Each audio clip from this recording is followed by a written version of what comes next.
Et si la physique animée s'accordait une vidéo à la frontière entre la physique et l'art, entre les mathématiques et la beauté d'un serpent ondulant, entre les phénomènes d'oscillateurs et la magie de l'instant présent, entre l'opposition de phase et l'opposition tout court, entre le calcul des périodes et la surprise des retrouvailles. Et si, au-delà de théories complexes et de calculs un peu austères, la physique savait étonner et faire rêver?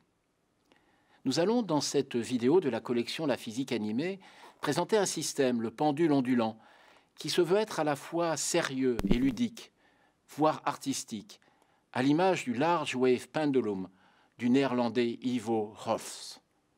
Mais en quoi consiste-t-il et comment le fabriquer?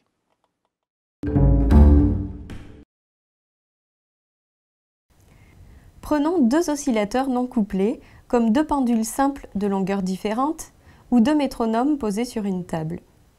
On fixe une fréquence pour le premier métronome et on choisit une fréquence légèrement plus élevée pour le second. On observe que régulièrement, les deux métronomes se retrouvent en phase ou en opposition de phase.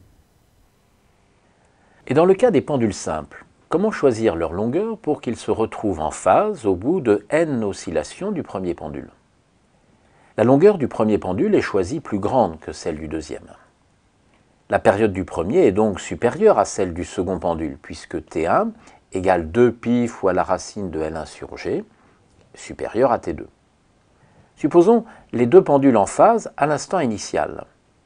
Les deux pendules se retrouvent en phase au bout de n oscillations du premier et, par exemple, n plus 1 oscillation du second.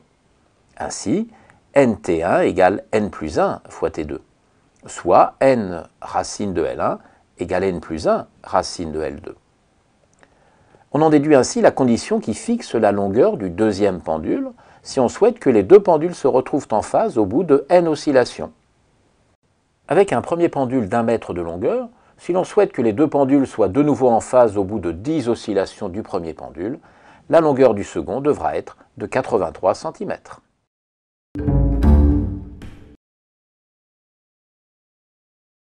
Nous avons disposé successivement 17 pendules non couplés et de longueurs différentes sur une tige en métal.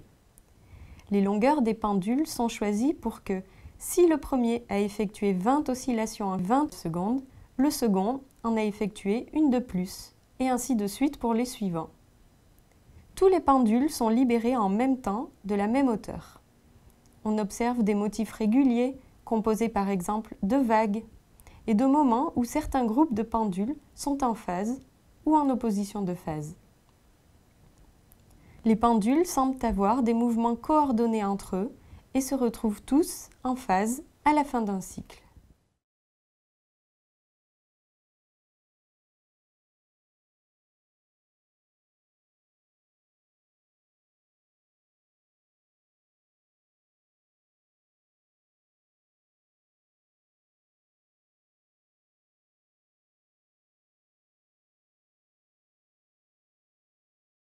On voit ici 3 groupes de pendules.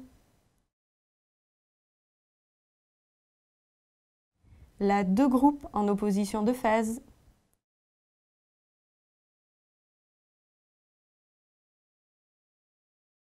Puis de nouveau 3 groupes.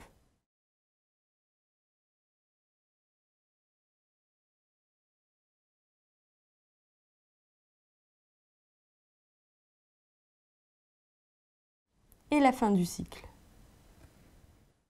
Comment construire un tel pendule? Choisissons, plus simplement que dans la vidéo, une longueur de 1 mètre pour le premier pendule, le plus long.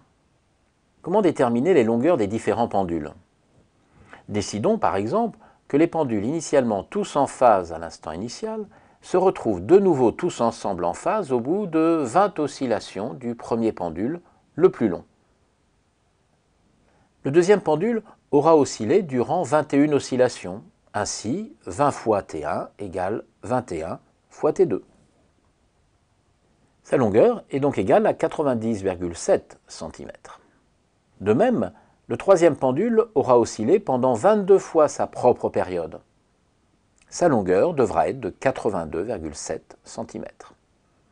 Et ainsi de suite pour les autres pendules. Que se passe-t-il au bout de 10 oscillations du premier pendule? Les pendules indicés 3, 5, 7, etc. auront effectué 11, 12, 13 oscillations.